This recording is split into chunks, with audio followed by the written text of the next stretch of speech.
আপনি যদি আজ দক্ষিণ পেরুর রুক্ষ ঝড়ো মালভূমি দেখতে যান, তবে সেখানে দেখার মতো তেমন কিছু নেই। এটি কেবল অন্তহীন বালির টিলা, পাথুরের স্থান এবং জংলা মরুভূমির ঘাস। সেই সঙ্গে আরও শত শত পশু পাখি ও উদ্ভিদের নকশা এবং জ্যামিতিক আকার রয়েছে। এই সব কিছু মিলে তৈরি হয়েছে রহস্যময় নাজকা লাইনস। কিন্তু যদি আপনি 500 খ্রিস্টাব্দের আশেপাশে ফিরে যান, তবে দেখতে পাবেন প্রাকৃতিক দৃশ্যে নানা কৌতূহলী চিত্র ছড়িয়ে আছে। কিছু চিত্র হামিংবার্ডের মতো দেখতে, যাদের ডানার বিস্তার 36 ইঞ্চি পর্যন্ত। কিন্তু তাদের আকার এবং প্রাধান্য থাকা সত্ত্বেও কেউ জানে না এদের অর্থ কী। এগুলো 1927 সালে একজন পাইলট প্রথম আকাশ থেকে দেখতে পেয়ে আবিষ্কার করেন। নাজকা জনগোষ্ঠী যারা এগুলো তৈরি করেছিল, তারা কোনো লিখিত রেকর্ড রেখে যায়নি। 15 শতাব্দীতে স্প্যানিশরা আসার পর তাদের শিল্পকলা থেকে ভাষা পর্যন্ত সবকিছু হারিয়ে গেছে। মাটিতে খোদাই করা এসব চিত্রের মধ্যে আছে এক হাতে কলা ধরা একটি বানর, বড় বড় চোখওয়ালা একটি মানবাকৃতির প্রাণী, পা ছড়িয়ে থাকা একটি মাকসা। নাজকা বস্তির একটি দল দুটি বিশাল আকারের কন্ডর এবং বানরের মতো দেখতে স্কি গ্লিফ থেকে 1 মাইলেরও কম দূরে অবস্থিত। গবেষকরা স্থানটিতে পোড়া প্রাণীর হাড় এবং নৈবেদ্যের চিহ্ন খুঁজে পেয়েছেন, যা থেকে বোঝা যায় যে এটি যে প্রাণীগুলোর রূপ অনুকরণ করে তাদের সম্মানে আয়োজিত অনুষ্ঠানের জন্য ব্যবহৃত হতো। সর্বোপরি এই লাইনগুলো তৈরি করতে প্রচুর জঙ্গল এবং সময় লেগেছিল। এরপর তাদের কাঠের খুঁটি এবং দড়ির মতো সাধারণ সরঞ্জাম ব্যবহার করে কাঙ্ক্ষিত আকারগুলো চিহ্নিত করতে হয়েছিল। লাইনগুলো বেশ চোখে পড়ার মতো। কিছু লাইন প্রায় আধা মাইল লম্বা। নৃবিজ্ঞানী পল কোর্সাক প্রস্তাব করেছেন যে নাজকা জনগোষ্ঠী এই লাইনগুলো একসাথে তৈরি করার জন্য প্রতিবেশী দলগুলোর সাথে জোট গঠন করেছিল। এই মেগাস্কেলের প্রকল্পগুলো একটি একক গ্রাম বা এমনকি স্বাধীনভাবে কাজ করা কয়েকটি গ্রামের পক্ষে সম্পন্ন করা খুব কঠিন হতো। এটি লাইনগুলোর ব্যাখ্যা করাকে অত্যন্ত কঠিন করে তোলে। কোনো ঐতিহাসিক নথিতেও এদের উল্লেখ নেই। নাজকা জনগোষ্ঠী তাদের তীক্ষ্ণ জ্যোতির্বিজ্ঞানের জ্ঞানের জন্য পরিচিত ছিল। লাইনগুলো সম্ভবত একইরকমভাবে একটি নির্দিষ্ট চিত্রের ছায়া দেখে ঋতু বা সময় নির্ধারণের উপায় হিসেবে কাজ করত। আমরা যা জানি তা হল, নাজকা জনগোষ্ঠী এই লাইনগুলো তৈরি করার শত শত বছর আগে থেকেই এই অঞ্চলে বসবাস করছিল। প্রত্নতাত্ত্বিকরা অবশ্য আকর্ষণীয় তত্ত্ব সামনে রেখেছেন, যতক্ষণ না আমরা একটি উত্তর পাই। নাজকা আসার হাজার হাজার বছর আগে নর্থ চিকো সভ্যতা নামে আরেকটি গোষ্ঠী মানবাকৃতির বিশাল পিরামিড এবং প্ল্যাটফর্ম তৈরি করেছিল, যার কিছু 200 ফুটেরও বেশি উঁচু ছিল। নাজকা লাইনগুলো এই পূর্ববর্তী স্মৃতিস্তম্ভগুলো দ্বারা অনুপ্রাণিত হতে পারে। এই তত্ত্ব অনুসারে কেন্দ্রীয় চিত্রটি ভোরকে প্রতিনিধিত্ব করে, বাকি চিত্রগুলো 15 ডিগ্রি ব্যবধানে সাজানো হয়েছে পরবর্তী প্রতিটি ঘণ্টাকে চিহ্নিত করার জন্য। লাইনগুলোর উপরের মাটির বয়স পরীক্ষা করে দেখা গেছে যে প্রত্নতাত্ত্বিকরা আবিষ্কার করার প্রায় 700 বছর আগে এগুলো মাটির নিচে চাপা পড়েছিল। প্রথম দিকের প্রত্নতাত্ত্বিকরা বিশ্বাস করতেন যে সমস্ত লাইন নাজকার ক্লাসিক্যাল সময়ে তৈরি হয়েছিল, যা প্রায় 500 থেকে 800 খ্রিস্টাব্দ পর্যন্ত স্থায়ী হয়েছিল। কিন্তু 1998 সালের একটি গবেষণা প্রকাশ করে যে অন্তত কিছু লাইন আরও পুরনো ছিল। একটি তত্ত্ব প্রস্তাব করে যে এই লাইনগুলো নাজকা দেবদেবীদের সম্মানে তৈরি করা হয়েছিল। বিজ্ঞানীরা আসলে মাটির মধ্যে কার্বন বিয়োগ 14 এর ক্ষয় পরিমাপ করতে পারেন। মাটির মধ্যে কার্বন বিয়োগ 14 এর পরিমাণ বায়ুমণ্ডলের পরিমাণকে প্রতিফলিত করে, যা সময়ের সাথে পরিবর্তিত হয়। লাইনগুলোর উপরে এবং নিচের মাটির কার্বন বিয়োগ 14 এর পরিমাণ পরিমাপ করে বিজ্ঞানীরা নির্ধারণ করতে পারেন কতদিন আগে লাইনগুলো তৈরি হয়েছিল। কিন্তু এই ধারণাটি ব্যাপকভাবে একটি প্রান্তিক তত্ত্ব হিসাবে বিবেচিত হয় এবং এর সমর্থনে সামান্যই প্রমাণ আছে। হয়তো খুব শীঘ্রই আমরা আবিষ্কার করব যে এগুলো আসলে কত পুরনো। যদিও আমরা তাদের আসল অর্থ হয়তো কখনোই জানতে পারব না, আমরা তাদের সৌন্দর্য এবং যারা এগুলো তৈরি করেছিল তাদের উদ্ভাবনী ক্ষমতার প্রশংসা করতে পারি। তারা দেখতে পেয়েছিল যে দুটি স্থানে লাইনগুলো 100 থেকে 200 খ্রিস্টাব্দের মধ্যে তৈরি হয়েছিল। কার্বন ডেটিং বিজ্ঞানীদের উদ্ভিদ ও প্রাণীর মতো জৈব পদার্থের বয়স অনুমান করতে সাহায্য করে, সেগুলোর মধ্যে কার্বন বিয়োগ 14 আইসোটোপের পরিমাণ পরিমাপ করে। কিন্তু কার্বন ডেটিং খুব বেশি নির্ভুল নয়। যখন একটি উদ্ভিদ বা প্রাণী মারা যায়, যেহেতু লাইনগুলোতে নাচকার শিল্পকলা ও অন্যান্য জিনিসপত্রে প্রাপ্ত উদ্ভিদ ও প্রাণীর চিত্র রয়েছে, তাই কতটা কার্বন বিয়োগ 14 অবশিষ্ট আছে তা পরিমাপ করে বিজ্ঞানীরা অনুমান করতে পারেন কতদিন আগে জীবটি মারা গিয়েছিল। কিন্তু এই পদ্ধতি কেবল প্রায় 50,000 বছর পুরনো বস্তুর জন্য কাজ করে। এত বিশাল এবং জটিল কিছু তৈরি করতে সূক্ষ্ম পরিকল্পনা, একাধিক দলের মধ্যে সহযোগিতা এবং জটিল জ্যামিতি সম্পর্কে ধারণা প্রয়োজন ছিল। তৃতীয় স্থানটি 5ম শতাব্দীর মাঝামাঝি সময়ে একটি সমাধিস্থল হিসাবে ব্যবহৃত হওয়ার চিহ্ন দেখিয়েছিল, কিন্তু 7ম শতাব্দীর মধ্যে এটি ইতিমধ্যেই পরিত্যক্ত হয়েছিল। কিন্তু নাজকা কিভাবে এটি সম্পন্ন করেছিল তা একটি রহস্যই রয়ে গেছে। সবচেয়ে পুরনো লাইনগুলো ঠিক কত পুরনো তা জানতে আরও গবেষণার প্রয়োজন হবে।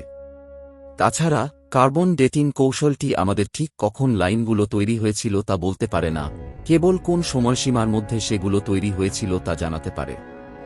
এর সব কিছুর অর্থ হল আমরা এখনও নাজকা লাইন্স সম্পর্কে খুব বেশি কিছু জানি না। সময়ের সাথে সাথে বাতাস এবং ক্ষয় ধীরে ধীরে লাইনগুলোকে মাটির নিচে চাপা দিয়েছে, যা পলির স্তর তৈরি করেছে, এবং বিজ্ঞানীরা এখন সেগুলোর বয়স নির্ধারণের জন্য পরীক্ষা করতে পারেন।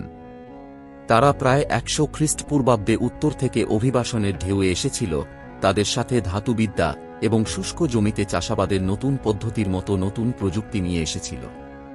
এই প্রক্রিয়াটি প্রতিটি একক লাইনের জন্য বারবার পুনরাবৃত্তি করা হয়েছিল। যখন তারা 500 খ্রিস্টাব্দের আশেপাশে লাইন তৈরি করা শুরু করেছিল, তখন তারা নিজস্ব শাসক, ধর্ম এবং সংস্কৃতি নিয়ে একটি জটিল সমাজে স্থিত হয়েছিল।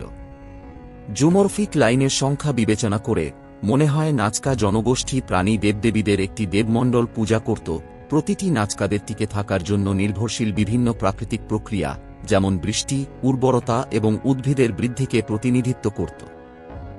তারা ওয়ারুওয়ারু নামে একটি উন্নত ভূগর্ভস্থ সেচ ব্যবস্থা তৈরি করেছিল, যাতে শুষ্ক আবহাওয়ায় তাদের চাষ করা গাছপালাগুলোতে জল দেওয়া যায়। সেই সেচ খালগুলো তৈরি করতে তাদের বড় দলবদ্ধভাবে কাজ করতে হতো। তাই মনে হয় সেই সময়ের দায়িত্বে থাকা ব্যক্তি, সে একজন ধর্মীয় নেতা হোক বা রাজনৈতিক, তিনি লাইনগুলো তৈরি করার জন্য একটি বড় গোষ্ঠীকে একত্রিত করতে সক্ষম হয়েছিলেন। তবে গবেষকরা লাইনগুলোর উপর কিছু রঞ্জকের চিহ্ন খুঁজে পেয়েছেন, যা থেকে বোঝা যায় যে এগুলোর একটি আনুষ্ঠানিক উদ্দেশ্য ছিল এবং নাজকা জনগোষ্ঠী সেখানে আচার অনুষ্ঠান পালনের জন্য জড়ো হতো। এমন কোনো প্রমাণ নেই যে নাজকা জনগোষ্ঠী এই লাইনগুলো চাষাবাদের জন্য ব্যবহার করত, কারণ সেগুলোর উপরের মাটি ছিল নিম্নমানের এবং খুব বেশি উর্বর ছিল না। এই তত্ত্বের সবচেয়ে জোরালো প্রমাণগুলোর মধ্যে একটি আসে এল টোরো নামে একটি প্রত্নতাত্ত্বিক স্থান থেকে। কিন্তু ঠিক কারা এই লাইনগুলো তৈরি করেছিল?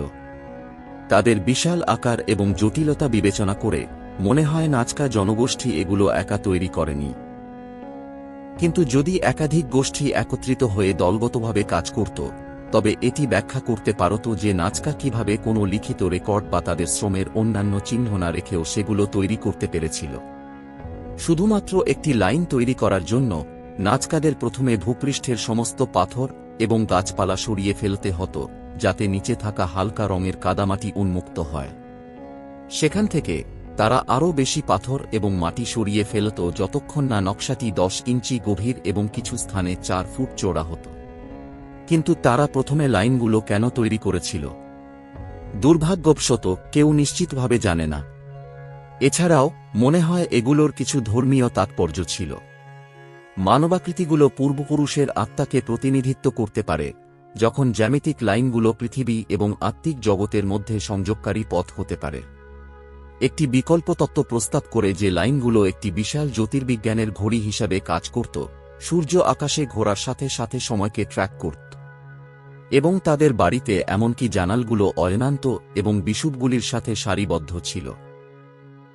2020 সালে প্রকাশিত একটি গবেষণাপত্র যুক্তি দেয় যে পেডোন্স শহরের কাছে কয়েকটি নাজকা লাইন এক ধরনের জ্যোতির্বিজ্ঞানের ঘড়ি তৈরি করে, যেখানে প্রতিটি চিত্র দিনের একটি নির্দিষ্ট ঘণ্টাকে প্রতিনিধিত্ব করে। এটিও উল্লেখযোগ্য যে নাজকা এই অঞ্চলের প্রথম লোক ছিল না যারা মাটিতে বিশাল চিত্র তৈরি করেছিল। তাদের উদ্দেশ্য যাই হোক না কেন, নাজকা লাইনগুলো নিঃসন্দেহে প্রকৌশলের এক চিত্তাকর্ষক কীর্তি। অন্যান্য অনেকের সাথে প্রত্নতাত্ত্বিক ইভান টি. স্যান্ডারসন পরামর্শ দিয়েছেন, যে নাচকাদেরকে ভিনগ্রহীরা সাহায্য করেছিল, যারা কাছাকাছি অবতরণ করে তাদের লাইন তৈরি করতে শিখিয়েছিল। যদিও লাইনগুলোর উৎস অজানা রয়ে গেছে, গবেষকরা সেগুলোর তারিখ নির্ধারণ করতে পেরেছেন এই কারণে যে নাচকা তাদের সৃষ্টিগুলোকে মাটির নিচে চাপা দেয়নি, বরং তারা তাদের নকশাগুলো মাটির উপরে তৈরি করেছিল। কয়েক ইঞ্চি নিচে খনন করে গবেষকরা গভীরতা উন্মোচন করতে সক্ষম হয়েছিলেন। কিন্তু নাচকা জনগোষ্ঠী ঠিক কতদিন আগে এই লাইনগুলো তৈরি করেছিল তা খুঁজে বের করতে গেলে জিনিসগুলো কিছুটা জটিল হয়ে যায়। কত পুরনো তা বোঝার জন্য আমাদের কার্বন ডেটিং সম্পর্কে কথা বলতে হবে। এটি কার্বন বিয়োগ 14 গ্রহণ করা বন্ধ করে দেয় এবং এর মধ্যে থাকা কার্বন বিয়োগ 14 এর পরিমাণ ক্ষয় হতে শুরু করে। যখন নাচকা লাইনগুলো প্রথম আবিষ্কৃত হয়েছিল তখন যদিও লাইনগুলোর উৎস অজানা রয়ে গেছে, গবেষকরা সেগুলোর তারিখ নির্ধারণ করতে পেরেছেন এই কারণে যে নাচকা তাদের সৃষ্টিগুলোকে মাটির নিচে চাপা দেয়নি, বরং তারা তাদের নকশাগুলো মাটির উপরে তৈরি করেছিল। কয়েক ইঞ্চি নিচে খনন করে গবেষকরা গভীরতা উন্মোচন করতে সক্ষম হয়েছিলেন। কিন্তু নাচকা জনগোষ্ঠী ঠিক কতদিন আগে এই লাইনগুলো তৈরি করেছিল তা খুঁজে বের করতে গেলে জিনিসগুলো কিছুটা জটিল হয়ে যায়। কত পুরনো তা বোঝার জন্য আমাদের কার্বন ডেটিং সম্পর্কে কথা বলতে হবে। এটি কার্বন বিয়োগ 14 গ্রহণ করা বন্ধ করে দেয় এবং এর মধ্যে থাকা কার্বন বিয়োগ 14 এর পরিমাণ ক্ষয় হতে শুরু করে। যখন নাচকা লাইনগুলো প্রথম আবিষ্কৃত হয়েছিল তখন বিজ্ঞানীরা তাদের বয়স অনুমান করার জন্য কাছাকাছি পাওয়া জৈব পদার্থের ডেটিং করেছিলেন। কিন্তু সাম্প্রতিক গবেষণাগুলো আরও নির্ভুল ডেটিং পদ্ধতি আবিষ্কার করেছে। 2018 সালে প্রকাশিত একটি গবেষণা এই পদ্ধতি ব্যবহার করে 3টি ভিন্ন স্থান বিশ্লেষণ করেছে যেখানে নাচকা লাইনগুলো আধুনিক রাস্তাগুলোর সাথে মিলিত হয়েছিল, যা পূর্বে ধারণার চেয়ে পুরনো। এখন পর্যন্ত এই পদ্ধতিটি কেবলমাত্র অল্প সংখ্যক লাইনের তারিখ নির্ধারণের জন্য ব্যবহৃত হয়েছে, কিন্তু নতুন গবেষণা ক্রমাগত আরও অন্তর্দৃষ্টি প্রদান করছে যে এগুলো কিসের জন্য ব্যবহৃত হতে পারে এবং কারা এগুলো তৈরি করেছিল। নাচকা লাইন্স এমন অনেক প্রাচীন রহস্যের মধ্যে একটি যা আজও আমাদের মুগ্ধ করে চলেছে।